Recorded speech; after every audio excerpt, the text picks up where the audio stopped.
పుత్రులు లేకపోతే ఎవరు పున్నామో నరకాత త్రాయత ఇది పుత్ర అని ఉంది శాస్త్రం. పుత్త అనే ఒక నరకం ఉంటుంది.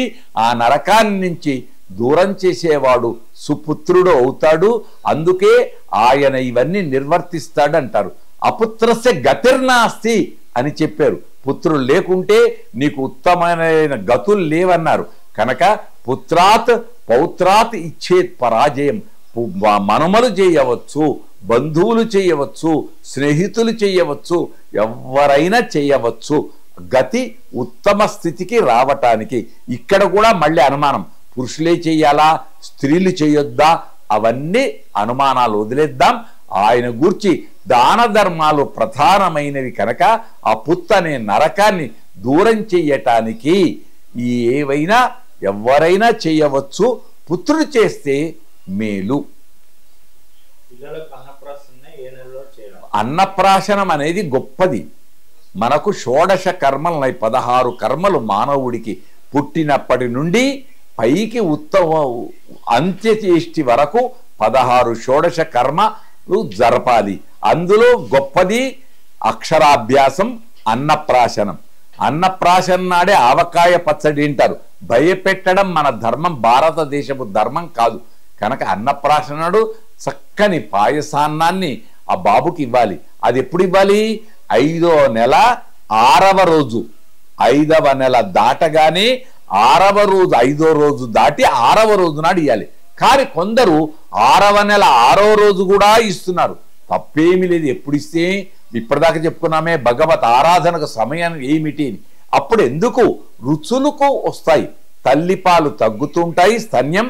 పిల్లలకు ఆహారం కావాలి కాబట్టి, పోషణ దండిగా ఇవ్వాలి కాబట్టి అన్నప్రాశన భగవత్ నివేదిత ప్రసాదాన్ని పిల్లవాడికి బంగారు ఉంగరముతో తాతగారు, తండ్రి గారు, మేనమామలు అందరూ అందించుట శ్రేయస్కరం.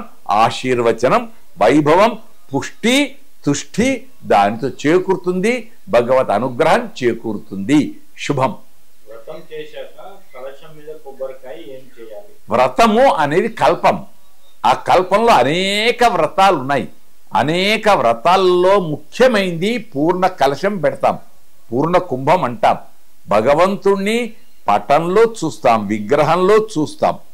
ఎట్టున్నాడో తెలియదు, మనం కల్పించుకున్నాం. ఏమని? ఆయన చతుర్భుజుడు, షోడశభుజుడు, అనంతుడు అని కవులు, పెద్దలు, ఋషులు చెప్పిన దాన్ని మనం పాటిస్తూ ఉన్నాం. ఆ భగవంతునికి ఆరాధనకు ముందు శాస్త్రం చెప్తుంది, ఆగమ శాస్త్రం బాగా చెప్పింది. కుండము, మండలము, కుంభము, బింబము. మరొక్కసారి గుర్తుంచుకోవాలి. కుండము అంటే హోమకుండంలో మంత్రపూతమైన హవ్యం ఉంచుట, నెయ్యి తిని ఉంచుట మొదటి శక్తి. మనకు కనపడని శక్తిని యజ్ఞంలోకి ఆవాహన చేస్తున్నాం. అక్కడి నుండి మండలం. మండలం అంటే వ్రతం కింద వేసే బియ్యం.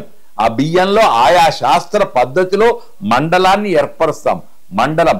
మూడవది కుంభం. ఆ కుంభం అంటే కలశం. ఆ కలశంలో ఎలా ఉంటాయి? పంచ పల్లవాలు, పచ్చని ఆకులు ఉంచేసేసి పూర్ణ ఫలమైనటువంటి కొబ్బరికాయను ఉంచేస్తాం, ఆరాధిస్తాం. కనుక ఆరాధించిన కొబ్బరికాయను కొట్టి, తురిమి, చక్కెర ఇలాంటి మధుర పదార్థాలు కలిపి స్వీకరించడం ఒక ఆచారం. రెండవ ఆచారం, ఇంటి ముందట ఎర్రటి వస్త్రంలోనో దేనికో గుమ్మానికి కట్టుట రెండవ ఆచారం. మూడవ ఆచారం, ఇంటిలో పూజా మందిరంలో ఉంచుకొనుట ఆచారం. మళ్ళీ అది ఎక్కువ రోజులైందంటే లోపల పండుతుంది.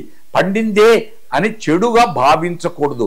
సహజంగా జరిగేది జరుగుతుంది. కానీ వంటల్లో ఆ కొబ్బరికాయను వాడకూడదు. అందులో ఉండేటువంటి కొబ్బరిని వంటకాలలో వాడి ప్రసాదంగా ఆ విధంగా తీసుకోకూడదు.